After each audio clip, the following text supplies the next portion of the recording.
The great hall of the celestial nexus had not seen such fear in 3 million years. The ancient space station floated between galaxies, a meeting place for the 12 elder species who ruled the stars. Today, every seat was filled. Today, the rulers of 1,000 worlds sat in silence, waiting for someone to speak the truth they all knew. High Arbiter Valthani stood at the center of the chamber. She was Seraphi, a being of pure light with 6 wings that normally glowed like small suns. But today her light was dim. Today her wings hung low. She looked at the assembled leaders and felt something her species rarely felt.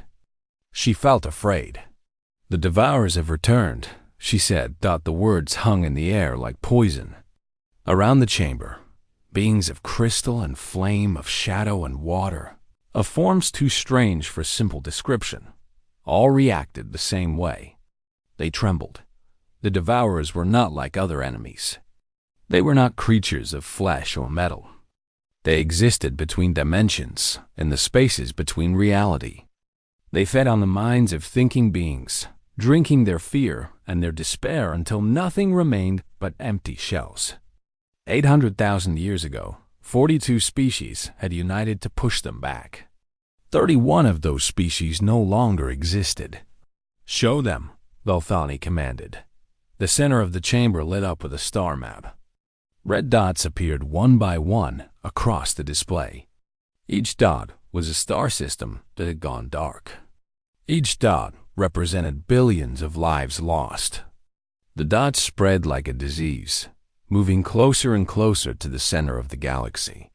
"At current projections," Valthani continued, "the Devourers will reach the core worlds in 6 cycles. We do not have enough ships.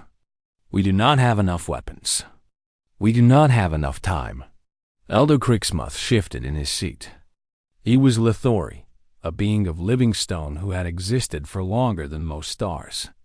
His memory stretched back to the first great war against the Devourers. He remembered the screaming. He remembered the dying. He remembered how close they had come to total extinction. "Our fleets have engaged them 17 times, reported Admiral Sethix of the Volnari. His reptilian face showed no emotion, but his claws dug deep grooves into his chair. "We have lost 17 times. Their numbers seem endless. For every one we destroy, 10 more emerge from the Void Rift. Then we must find a way to close the rift," suggested High Scientist Melox of the Gathany. Her tentacles waved with agitation. "If we could seal their entry point—" "Impossible," Valthani interrupted. "We have studied the rift for 800,000 years. We cannot close it. We cannot even damage it." Silence fell again. The assembled leaders looked at each other, searching for hope and finding none. They had tried everything. They had used their greatest weapons. They had called upon their most ancient technologies. Nothing had worked. The Devourers were coming, and there was nothing they could do to stop them. Then Elder Crixmuth spoke. "There is one option we have not considered. Every eye, every sensor, every organ of perception turned toward the ancient stone being." Crixmuth did not speak often. When he did, others listened. "The sealed archives," he said slowly, each word heavy with meaning. "They speak of a species that was quarantined long ago on a remote spiral arm. A species so dangerous that the old ones themselves chose to forget them rather than risk their attention." The temperature in the chamber seemed to drop. Valthani's wings flickered with alarm. "You cannot mean—" "I mean exactly what I say," Crixmuth interrupted. "The humans." The word sent a ripple through the assembly. It was a word that appeared in no official records, a name that had been deliberately erased from galactic history. But everyone knew it. Everyone remembered the stories their elders had whispered to them in the dark. Stories of a species so terrifying that the beings they called gods had chosen to lock them away forever. "The containment accords forbid any contact," Valthani protested. "The quarantine has stood for 300,000 years. We swore oaths. The accords were written to protect us from them, Crixmoth replied. But now we face something worse. The Devourers will not leave anything alive. They will consume every mind in this galaxy until there is nothing left but silence and death. What good are our oaths if there is no one left to keep them? High Scientist Melox leaned forward. What do we actually know about these humans? The records are incomplete. By design, Crixmoth admitted. The Old Ones feared them so much that they destroyed most evidence of their existence. What remains are fragments, warnings, stories that sound like nightmares. What kind of stories? Admiral Sethix asked. Crixmoth was silent for a long moment. When he spoke again, his voice was softer, almost afraid. They say the humans came from a death world. A planet so hostile that it killed most species that evolved there. The humans did not just survive. They conquered. They hunted their planet's greatest predators to extinction. They burned forests. They split atoms. They poisoned their own air and water, and still they survived. He paused, letting the words sink in. They say the humans do not fear death. They say they run toward danger instead of away from it. They say they form bonds with other species, even species that should be their enemies, and they will die to protect those bonds. They say the humans cannot be reasoned with, cannot be predicted, cannot be controlled. And the Old Ones feared this? Melox asked. They feared a species that forms bonds? They feared a species that would change everything, Crixmoth replied. A species that would not follow the rules. A species that might make others question the natural order of things. Dalthani's wings flickered again. She understood now. The Old Ones had not feared human violence. Every species was violent.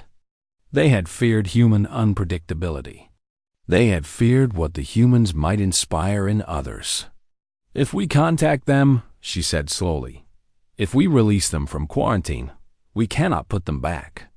We will be changing the galaxy forever. The Devourers are already changing the galaxy forever, Crixmoth replied. At least with the humans, there is a chance something will survive. The vote was taken. 12 species, 12 votes, 12 trembling appendages casting their decision. The result was unanimous. They would break the oldest law in the galaxy. They would cross the Forbidden's boundary. They would wake the humans. As the assembly dispersed, Dalthani remained in the chamber alone. She stared at the star map, at the red dots spreading like blood across the galaxy. Then she looked toward a small, unremarkable point in a distant spiral arm. A yellow star. A small blue planet. A species that had been sleeping for 300,000 years. Forgive us, she whispered to no one. Forgive us for what we are about to unleash. She did not know if she was asking forgiveness from the galaxy, from the humans, or from herself. Ambassador Yilmora had been chosen for this mission because her species, the Veltari, could feel the emotions of others. They had evolved this ability to avoid predators, sensing fear and hunger from great distances. The elders believed this gift would help her survive contact with the humans. Now, as her small ship approached the quarantine zone, she wondered if any gift would be enough. The journey had taken 30 cycles. She had spent the time studying what little information remained about humans. Most records had been destroyed, but she found fragments.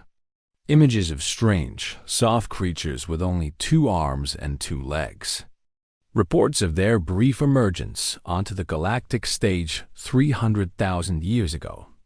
Warnings written in languages so old that even the translation systems struggled with them. One phrase appeared again and again in the ancient texts.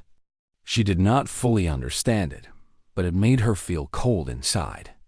Beware the apes of Earth. They do not know how to stop. Her ship crossed the quarantine boundary. Warning systems flashed. Ancient beacons that had been placed there millennia ago screamed alerts into the void. Yilmora ignored them, and continued forward. She expected to find a primitive species. The quarantine had been designed to keep the humans contained, to prevent them from developing space travel, to ensure they remained trapped on their single world forever. 300,000 years of isolation should have reduced them to nothing. What she found made her stop breathing. The human star system was full of life. Stations orbited every planet and moon. Ships of dozens of different designs moved along established routes. Energy signatures suggested technology that rivaled the Concorde zone. The humans had not been contained. The humans had been busy. Her ship was detected immediately. 17 different weapon systems locked onto her at once. Her sensors identified missiles, energy weapons, kinetic projectiles, and 3 types of weapons she could not even classify. Any one of them could destroy her vessel in seconds. A voice came through her communication system. It spoke in the galactic common tongue, though with a strange accent that made the words sound harder, sharper. Unknown vessel, you have entered United Terran space. Identify yourself and state your purpose, or you will be destroyed. Yilmara transmitted her prepared message. She was an ambassador from the Galactic Concorde. She came in peace. She needed to speak with their leaders about a matter of great importance. There was a long pause. Then the voice returned. Follow the escort ships. Do not deviate from the assigned path. Do not attempt to scan our installations. Do not send any transmissions except to respond to direct questions. 2 ships appeared beside her.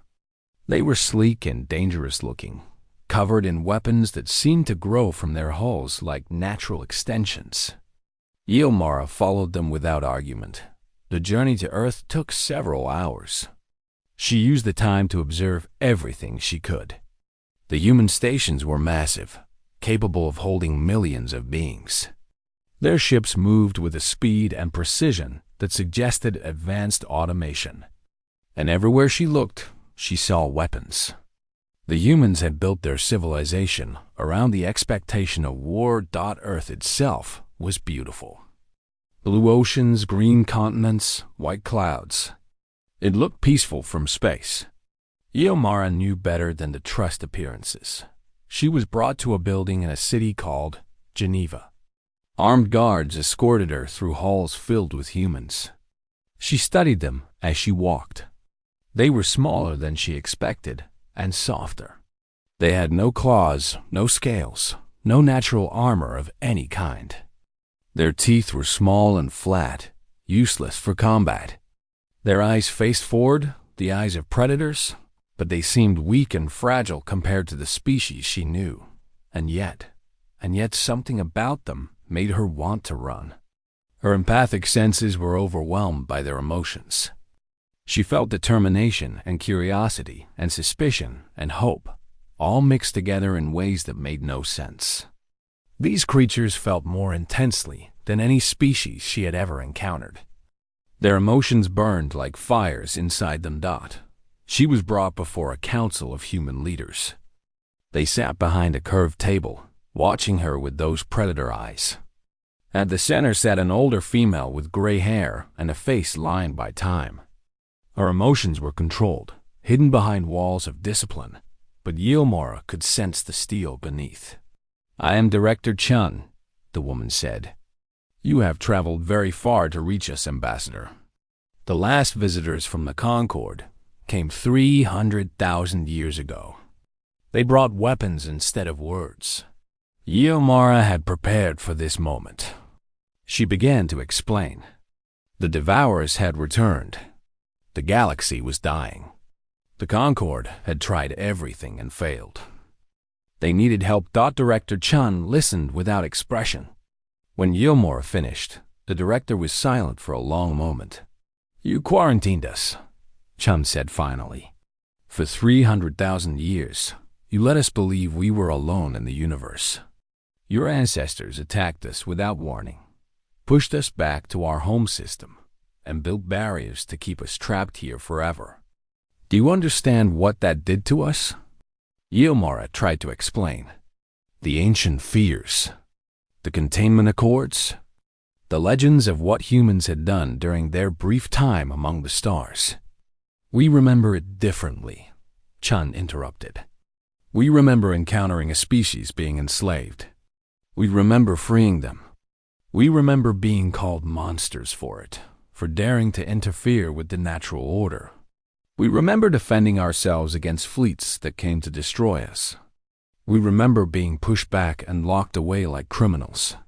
I did not come to defend the past, Ylmara said carefully.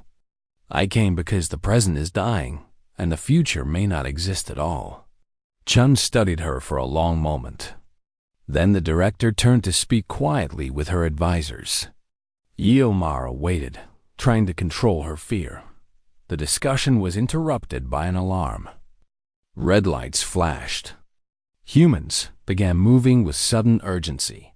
Chun's face hardened as she received information through a device in her ear. It seems your devourers have followed you here, Ambassador, Chun said. Our long-range sensors have detected a massive energy signature approaching our system. They will be here within hours. Ylmara felt horror wash over her. She had led the devourers to human space. She had doomed the very species she had come to save. But then she felt something else. She felt the emotions of the humans around her changing. Where she expected fear, she found something different. Something fierce and hot and eager. Director Chun stood. She smiled, and in that smile Ylmara finally understood why her ancestors had been afraid. Well then, Chun said, it seems we no longer have time for historical debates. You wanted to see what humans are capable of, Ambassador. You're about to get your wish. She turned to her military commanders. Her voice was calm, almost cheerful. Sound general quarters. Wake up the reserve fleets. And someone get me Admiral Okonkwo. Tell her the hunt is on. The humans began to move. Ylmara watched them go, these soft and fragile creatures, and she felt their excitement burning like stars. They were not afraid of the devourers. They were not afraid of anything. They were looking forward to this. The Concord had sent observers to travel with the human fleets. They wanted to understand how humans fought, what weapons they used, what tactics they employed. They got much more than they expected. Senior observer Velfix was Seraphi, like the High Arbiter. His species communicated through light, and for the first 3 days of the campaign, his light flickered constantly with signals of distress. His reports to the Concord became legendary. They were studied for generations afterward by military scholars who could not believe what they described. The first battle happened near the edge of human space. A devourer swarm of approximately 50,000 entities emerged from subspace, drawn by the psychic signatures of thinking beings. In any normal engagement, this would have been a death sentence. The devourers were nearly impossible to kill, and their psychic attacks could break the minds of entire crews. The human first fleet met them with 600 ships. Velfix watched from the command deck of the flagship, a massive vessel called the Unconquered Sun. Admiral Sarah Okonkwo commanded from a raised platform, a dark skin and silver hair visible to everyone. She showed no fear as the devourer swarm approached. She showed nothing but calm focus. Weapons free, she said. The human ships opened fire with everything they had. Velfix recorded it all, his light patterns dancing with amazement. The humans used kinetic weapons, massive metal projectiles accelerated to significant fractions of light speed. They used nuclear devices, ancient and crude, but devastatingly effective. They used something called electronic warfare that somehow interfered with the devourer's hive consciousness. But the weapons were not what shocked Velfix the most. When the devourers launched their psychic assault, Velfix felt it wash over the ship. It was a wave of pure terror, designed to break the will to fight, to make prey lie down and accept death. Velfix himself fell to his knees. his light dimming as despair filled his being. The humans did not fall. The humans got angry. Velfix watched in amazement as the crew of the unconquered sun responded to the psychic attack with rage. They cursed and shouted and worked even harder at their stations. Their emotions, which he could feel through his natural senses, burned even brighter than before. The Devourers were trying to feed on their fear, but the humans had no fear to give. "What is happening?" Velfix asked a nearby officer. The man grinned, his teeth showing. It was a predator expression that made Velfix want to hide. "They want us to be scared?" The officer said. "They picked the wrong species. We don't get scared. We get even." The battle lasted 6 hours. When it was over, 43,000 Devourers had been destroyed. The humans had lost 12 ships and approximately 4,000 personnel. By Concord standards, this was an unimaginable victory.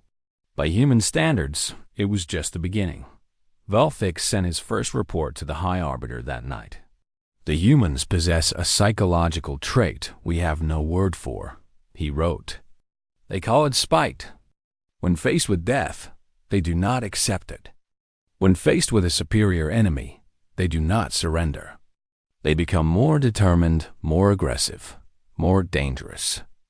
It is as if the threat of destruction activates some ancient survival mechanism that makes them willing to sacrifice everything just to cause harm to their attacker.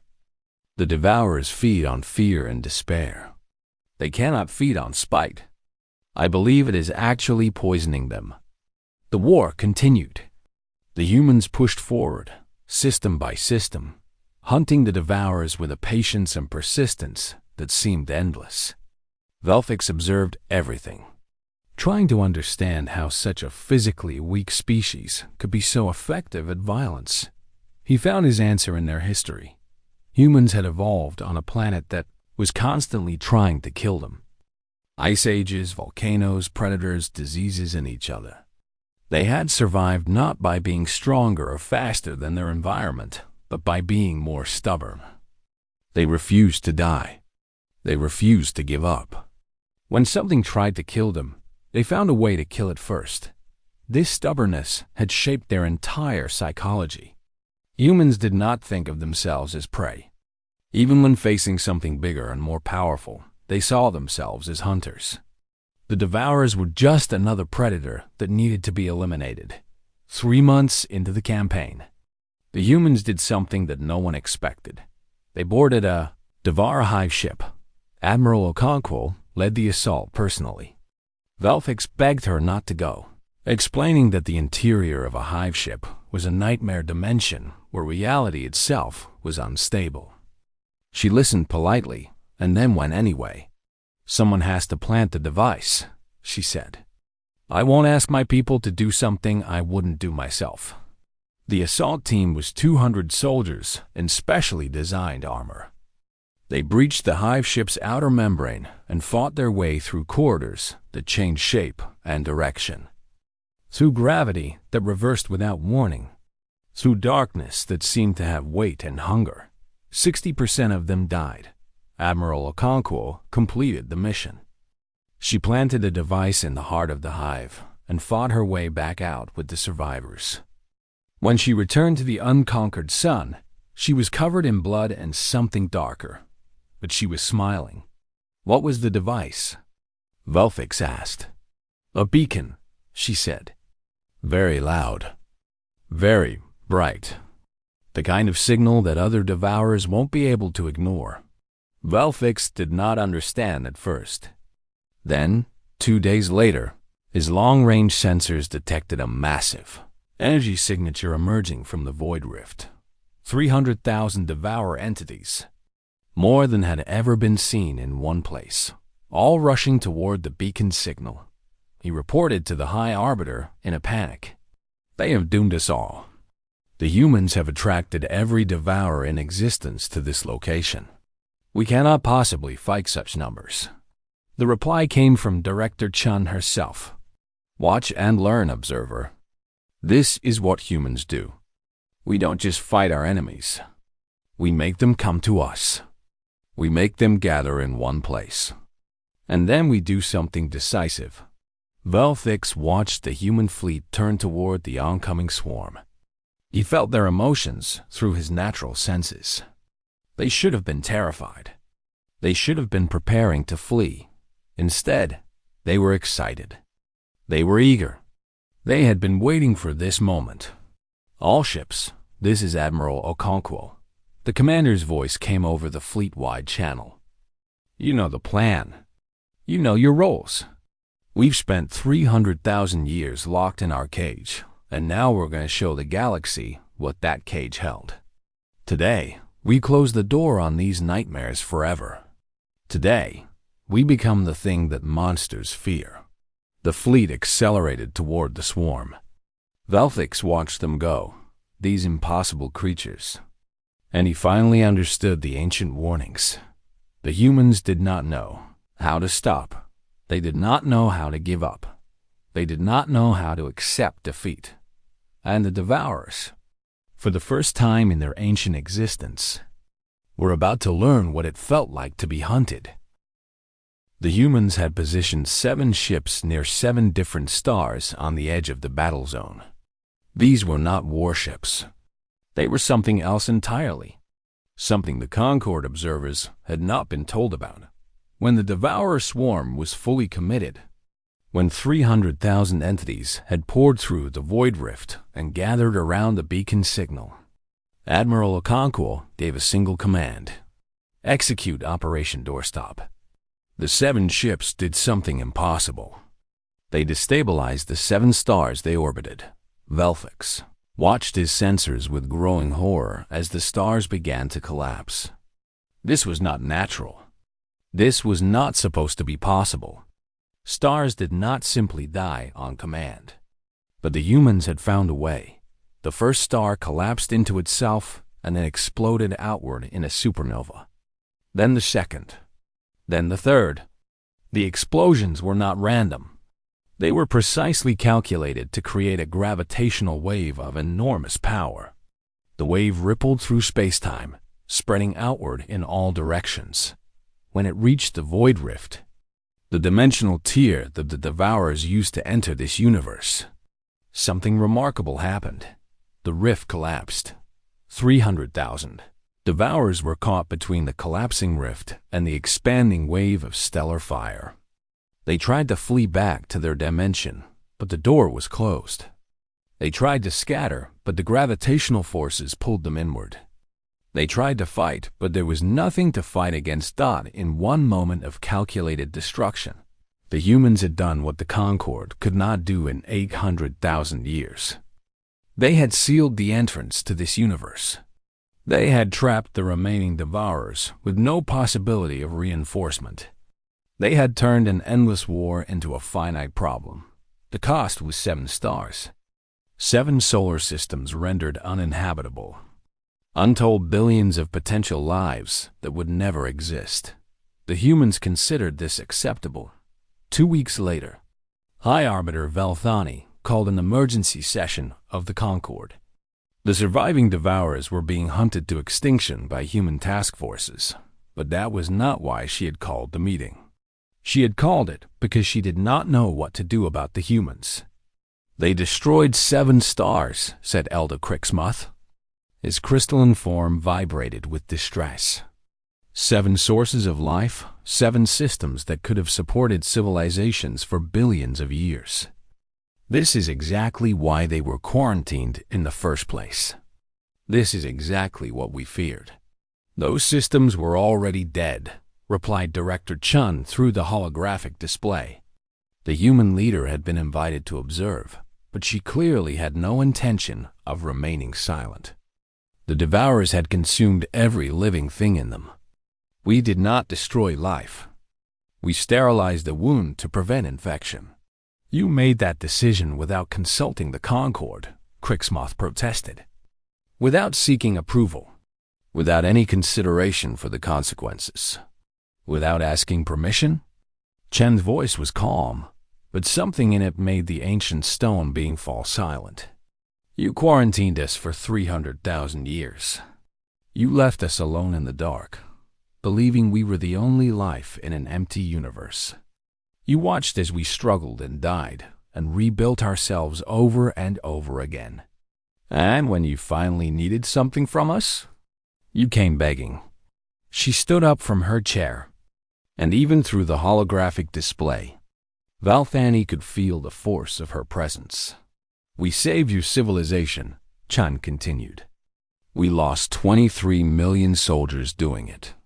23 million humans who will never go home, who will never see their families again, who died fighting monsters that were not even their problem. And now you want to lecture us about protocol? The chamber was silent. No one knew what to say. We did not ask for your gratitude, Chun said. We do not expect an apology. But understand something clearly, all of you. We are not the species you remember. We are not the species you can contain. We have spent 3,000 centuries becoming something else. Something you have no framework to understand. She paused, and when she spoke again, her voice was softer but no less firm. We are the species that walks into the dark because someone has to.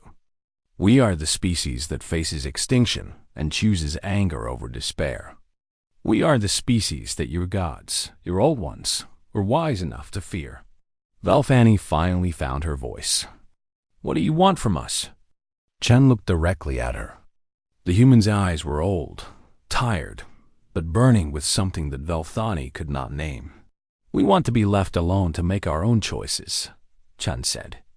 We want to be treated as equals, not as monsters to be contained or tools to be used. We want the chance to prove that the old ones were wrong about us. And if they were not wrong? Crixmoth asked. If you truly are the danger they believed? Chen smiled. It was not a threatening smile, but it was not entirely reassuring either. Then you will have to learn to live with danger, she said. Because we are not going back into the cage. We are not going to pretend we are alone anymore. We are going to take our place among the stars. And we are going to help anyone who needs helping. And we are going to fight anyone who tries to stop us. She looked around the chamber, meeting every set of eyes, every sensor, every perceptual organ. We are what you made us, she said.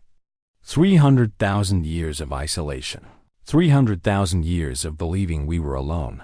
300,000 years of fighting to survive without hope of rescue. You wanted us to be contained. Instead, you made us self-sufficient. You wanted us to be forgotten. Instead, you made us determined to be remembered. You wanted us to be afraid. Instead, you taught us that there was nothing left to fear. She sat back down. We are humans, she said. We are your neighbors now. I suggest you learn to live with that. The session ended without resolution. The Concord did not know how to respond to the humans. They could not contain them. They could not control them. They could not even predict what they would do next. All they could do was watch as humanity took its first steps into a galaxy that had tried very hard to forget them. Valthani returned to her private chambers and stared out at the stars. Somewhere out there, human ships were hunting the last devourers. Somewhere out there, human explorers were mapping regions of space that had been empty for millions of years. Somewhere out there, a species that should have been primitive and contained was reshaping the future of the galaxy. She thought about the old ones, the ancient beings her people called gods. They had seen something in the humans that terrified them. They had chosen imprisonment over the risk of letting humanity grow. Now she understood their fear. The humans were not terrible because they were violent. Every species was violent. The humans were terrible because they cared. They cared about strangers. They cared about justice. They cared about the idea that things should be better than they were. They were not monsters. They were something much more dangerous. They were heroes who had never been given anything to save.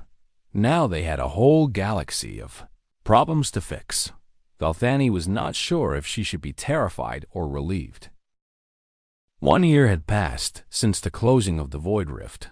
The galaxy had changed more in that single year than it had in the previous million. The Devourers were gone. Not reduced, not pushed back, but gone.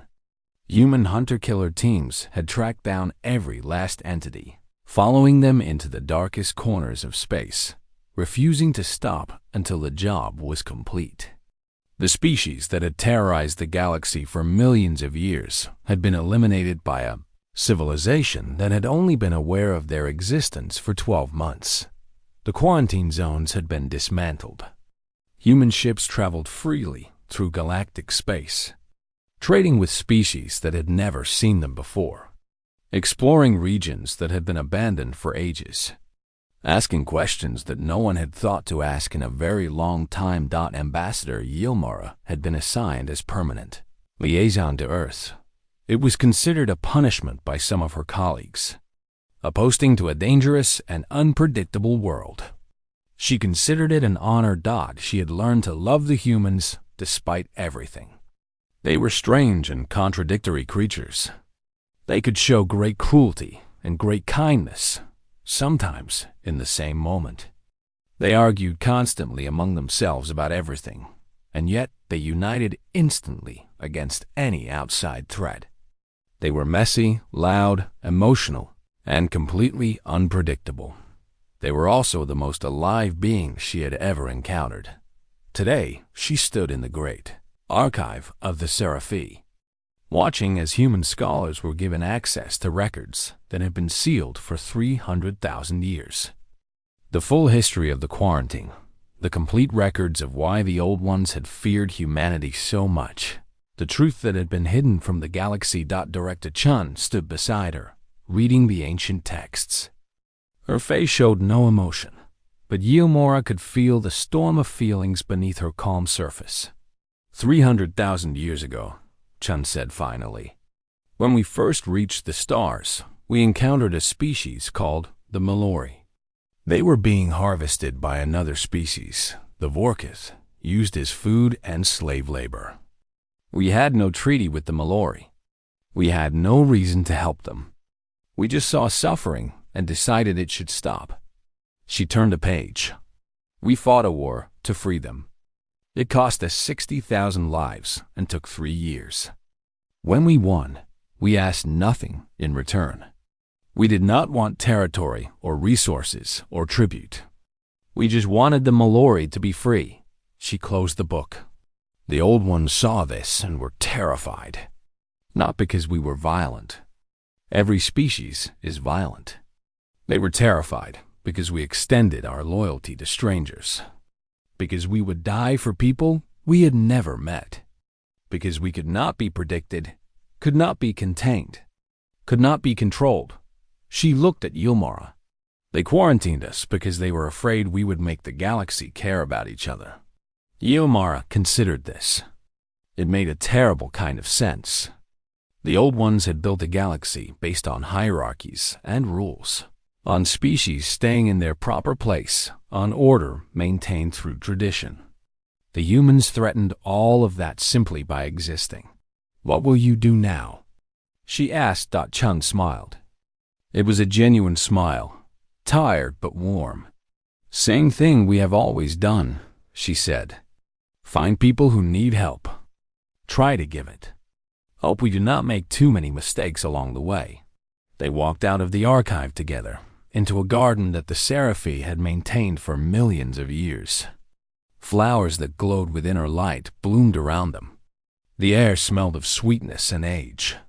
Your species frightened the gods, Yilmara said. Does that ever worry you? Chun laughed.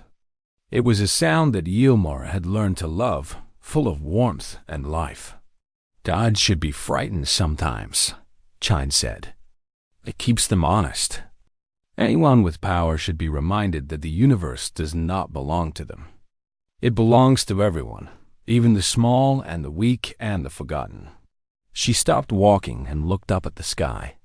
Even during the day, the stars were visible from this world. We spent 300,000 years believing we were alone, she said. 300,000 years looking up at those stars and wondering if anyone else was out there. If anyone else was struggling like we were. If anyone else was afraid of the dark. She turned to face Yulmara. Now we know the answer. The galaxy is full of life, full of species struggling and hoping and fearing just like we did. And do you know what that means to us? It means we have 300,000 years of loneliness to make up for. 300,000 years of compassion that we had no one to give it to. She extended her hand. It was a human gesture that Yulmara had learned to understand, a symbol of partnership and trust. The gods were afraid of us because we are unpredictable, Chun said. Because we bond with anything, fight for anyone, and refuse to stay in our assigned place. They were not wrong to be afraid. We are dangerous, but we are also something else. Yulmara took the offered hand. The human's grip was warm and firm. What else are you? She asked. Chun smiled again, and in that smile, Yulmara saw something she had never expected to see in a human expression. She saw peace. We are hopeful, Chun said.